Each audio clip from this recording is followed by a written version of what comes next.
जय श्री कृष्णा, राधे राधे। आप सभी का हमारे YouTube चैनल श्री कृष्ण तिवारी में हार्दिक स्वागत है। आज मैं आप सबके समक्ष सावन मास में सुनी जाने वाली रविवार व्रत कथा प्रस्तुत कर रही हूँ। इस कथा का वर्णन स्वयं भगवान शंकर ने सनत कुमार जी से किया है। आइए इस कथा का श्रवण करते हैं। सभी बोलिए शंकर भगवान की जय। ईश्वर बोले सनत कुमार से कि हे सनत कुमार, करोड़ पार्थिव लिंगों के महात्म्य कथा पुण्य का वर्णन नहीं किया जा सकता। जब मात्र एक लिंग का महात्म्य नहीं कहा जा सकता तो फिर करोड़ लिंगों के विषय में तो कहना ही क्या है। मनुष्य को चाहिए कि करोड़ लिंग निर्माण की असमर्थता में 1,00,000 लिंग बनाए या 1000 लिंग अथवा 100 लिंग ही बनाए। यहाँ तक कि एक लिंग बनाने से भी उसे मेरी सनिधि मिल जाती है। षडाक्षर मंत्र से 16 उपचारों के द्वारा भक्तिपूर्ण मन से भगवान शिव की पूजा करनी चाहिए। गृह यज्ञ के साथ उद्धापन करना चाहिए, तदंतर होम करना चाहिए और ब्राह्मणों को भोजन कराना चाहिए। हे सनत कुमार, इस अनुष्ठान को करने वाले की अकाल मृत्यु नहीं होगी।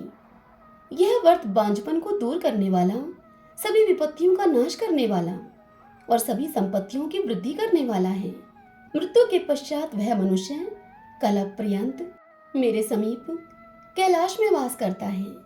जो मनुष्य श्रावण मास में पंचामृत से शिव जी का अभिषेक करता है, वह सदा पंचामृत का पान करने वाला, गोधन से संपन्न, अत्यंत मधुर भाषण करने वाला तथा त्रिपुर के शत्रु भगवान शिव को प्रिय होता है।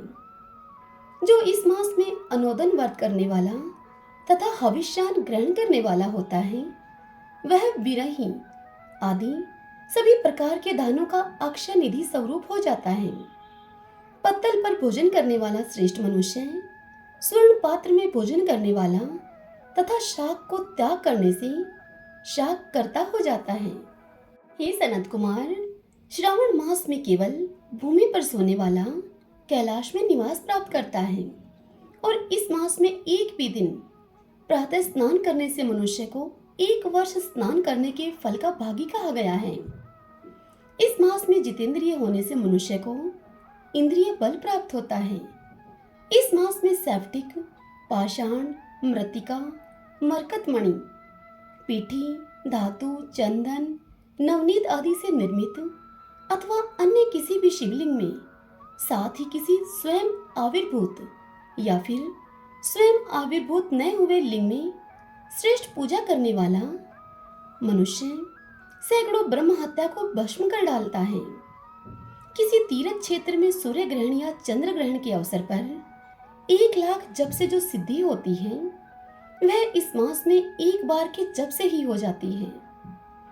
अंत समय में जो 1000 नमस्कार और प्रदक्षिणाएं की जाती हैं, उनका जो फल होता है वह इस मास में एक बार करने से ही प्राप्त हो जाता है। मुझको प्रिय इस श्रावण मास में वेद पारायण करने पर सभी वेद मंत्रों की पूर्ण रूप से सिद्धि हो जाती है। श्रद्धा युक्त होकर इस मास में 1000 बार पुरुष सूक्त का पाठ करना चाहिए अथवा कलयुग में उसका चौगुना यानी कि 4000 पाठ करना चाहिए अथवा वर्ण संख्या का 100 गुना पाठ करना चाहिए अथवा यदि यह करने में भी असमर्थ हो तो आलस्यहीन होकर मात्र 100 पाठ करना चाहिए। ऐसा करने वाला ब्रह्म हत्या आदि पापों से मुक्त हो जाता है, इसमें संदेह नहीं है। गुरु पत्नी के साथ संसर्गजन्य पाप के लिए यही महान प्रायश्चित है। इसके समान पुण्यप्रद, पवित्र तथा पाप नाशक कुछ भी नहीं है। पुरुष सूक्त के जप के बिना इस मास में एक भी दिन व्यतीत नहीं करना चाहिए। जो मनुष्य इस फल को अर्थवाद कहता है, वह नरकगामी होता है। इस महीने में समिधा, चरु, तिल और घृत से गृह यज्ञ होम करना चाहिए।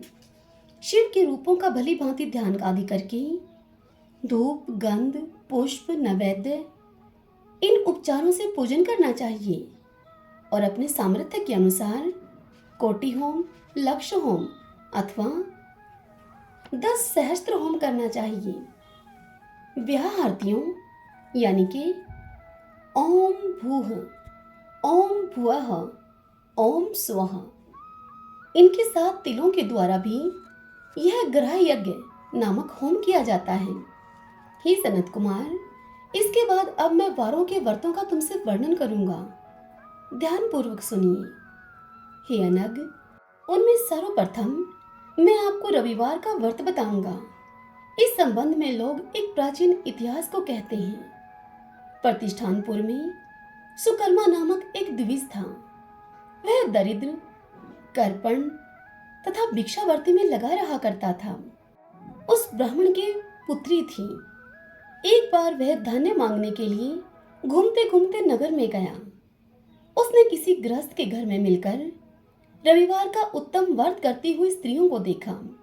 तब उसे देखकर वे स्त्रियां परस्पर कहने लगी कि इस पूजा विधि को शीघ्रतापूर्वक छिपा लो। इस पर वह विप्र उन स्त्रियों से बोला कि हे श्रेष्ठ स्त्रियों, आप लोग इस व्रत को क्यों छिपा रही हैं? आप सभी दयालु स्त्रियां मुझ पर कृपा करके मुझे इसके विषय में बताएं। तीनों लोकों में परोपकार के समान कोई धर्म नहीं है। समान चित्त वाले सज्जनों के लिए परमार्थ ही स्वार्थ है। मैं दरिद्र तथा दुखी हूँ। इस श्रेष्ठ व्रत को सुनकर मैं भी इसे करूँगा। अतः आप लोग इस व्रत का विधान तथा फल मुझे अवश्य बताइए।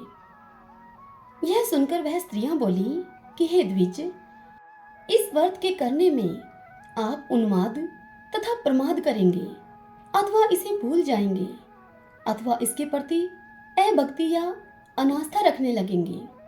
अतः आपको यह व्रत कैसे बताएं? उनकी यह बात सुनकर विप्रेंद्र ने यह वचन कहा।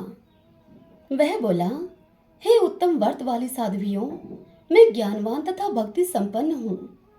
उसका यह वचन सुनकर उन स्त्रियों में जो एक प्रौढ़ा स्त्री थी, वह उस ब्राह्मण से व्रत तथा व्रत की विधि यथावत बताने लगी। वह बोली, हे ब्राह्मण, श्रावण के शुक्ल पक्ष के प्रथम रविवार को मौन होकर उठ करके शीतल जल से स्नान करो।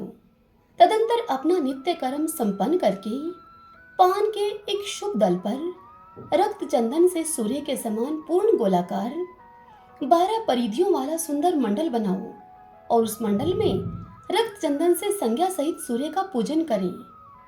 तदंतर घुटनों के बल भूमि पर झुककर 12 मंडलों पर पृथक पृथक रक्त चंदन तथा जपा कुसुम से मिश्रित अर्घ्य श्रद्धा भक्ति पूर्वक सूर्य को विधिवत प्रदान करें और लाल अक्षत, जपा कुसुम तथा अन्य उपचारों से पूजन करें।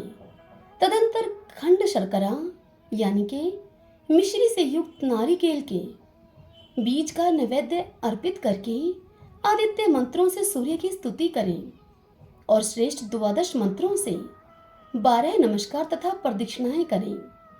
तत्पश्चात 6 तंतुओं से बनाए गए सूत्र में 6 ग्रंथियां बनाकर देवेश सूर्य को अर्पण करके उसे अपने गले में बांधें और पुनः 12 फलों से युक्त वायन ब्राह्मण को प्रदान करें।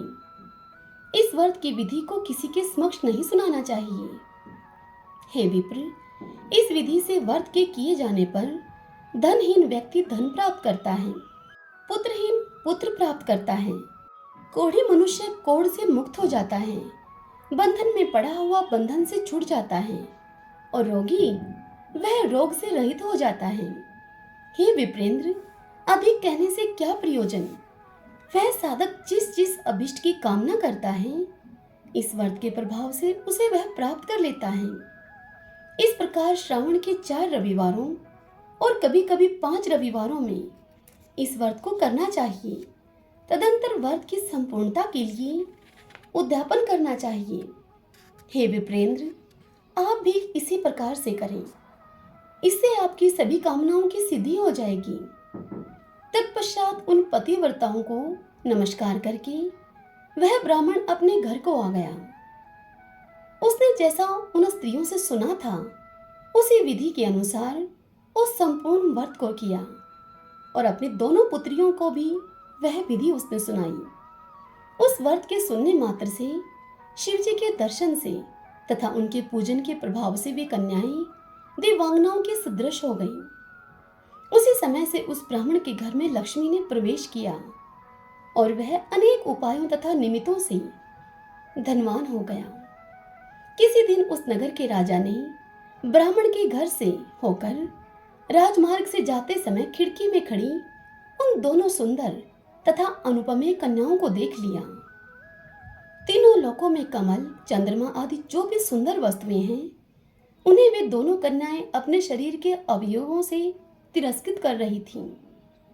उन कन्याओं को देखकर राजा उन पर मोहित हो गए और क्षण भर के लिए वहीं पर खड़े रह गए। ब्राह्मण को शीघ्र ही बुलाकर उन्होंने दोनों कन्याओं को उनसे मांग लिया। तब उस ब्राह्मण ने भी हर्षित होकर दोनों कन्याएं राजा को प्रदान कर दी। उस राजा को पति रूप में प्राप्त करके वे कन्याएं भी प्रसन्न हो गईं। वे स्वयं इस व्रत को करने लगी और पुत्र पौत्र आदि से संपन्न हो गई। हे मुने, महान ऐश्वर्य को देने वाले इस व्रत को मैंने आपसे कह दिया है। हे विधि नंदन, जिस व्रत के श्रवण मात्र से मनुष्य सभी मनोरथों को प्राप्त कर लेता है, उसके अनुष्ठान करने के फल का वर्णन कैसे किया जाए। श्री शिवाय नमस्तोभ्यम। सभी बोलिए शंकर भगवान की जय।